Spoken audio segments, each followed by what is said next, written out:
Dans quelques jours, Thomas Pesquet sera là-haut, à 400 km au-dessus de nos têtes, à bord de la Station spatiale internationale. Ça donne à la fois le vertige et ça fait rêver. Comment une fusée de plus de 500 tonnes peut-elle s'arracher du sol? Je vous explique tout ça avant le décollage. Allez, c'est parti!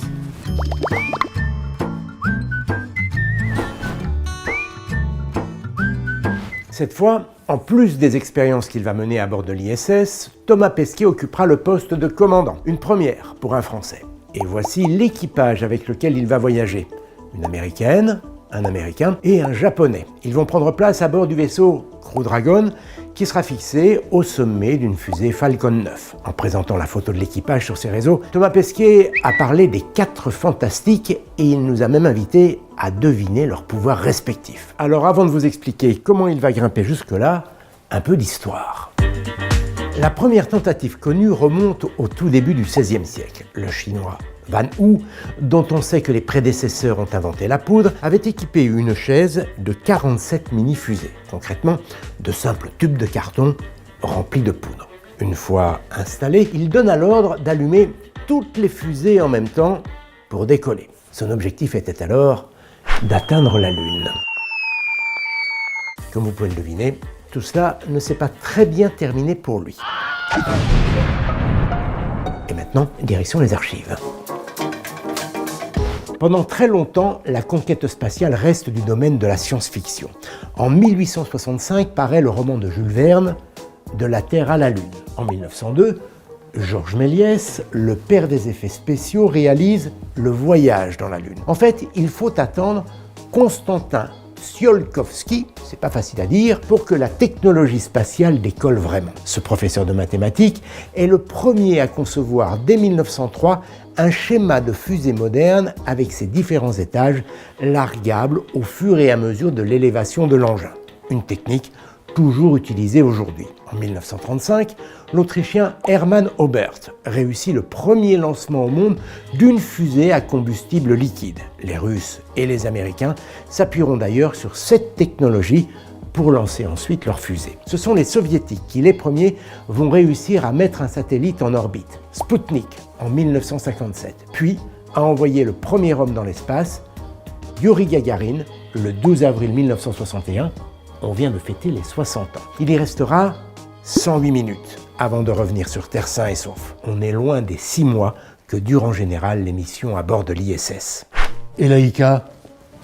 T'as oublié de parler de Laika? C'est vrai, la chienne Laika est le premier être vivant mis en orbite en 1957. Sputnik, Yuri Gagarin, l'équipage de la mission Apollo 11 composé de Neil Armstrong, Michael Collins et Buzz Aldrin, voilà des noms qui ont marqué la conquête spatiale. Bon, assez d'histoire, hein. Quand est-ce qu'on décolle? Je redescends sur Terre et je me lance. Alors en 60 ans, on a fait beaucoup de progrès. La fusée Falcon 9, qui va propulser le vaisseau Crew Dragon, à bord duquel va se trouver Thomas Pesquet, est un bijou de technologie. Pour info, c'est la première fois que Thomas Pesquet volera à bord de ce vaisseau propulsé par ce lanceur.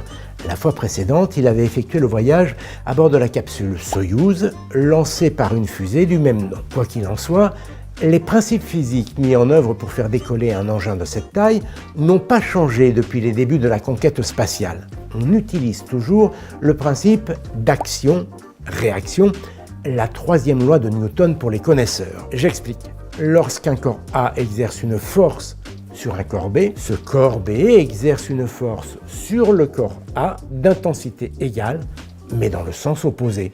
Démonstration. Quand j'appuie avec mes jambes, j'exerce une force contre le mur.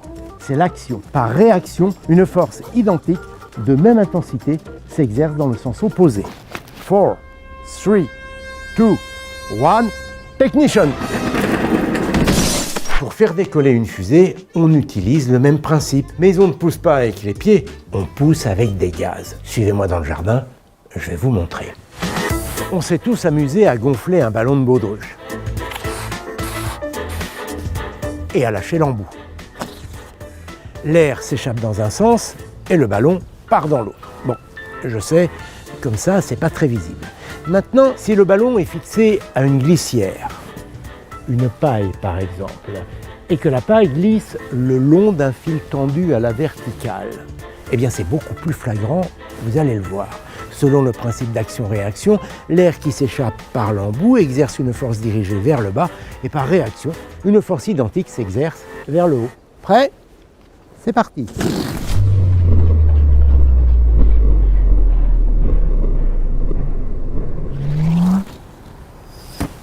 C'est clair comme de l'eau de roche.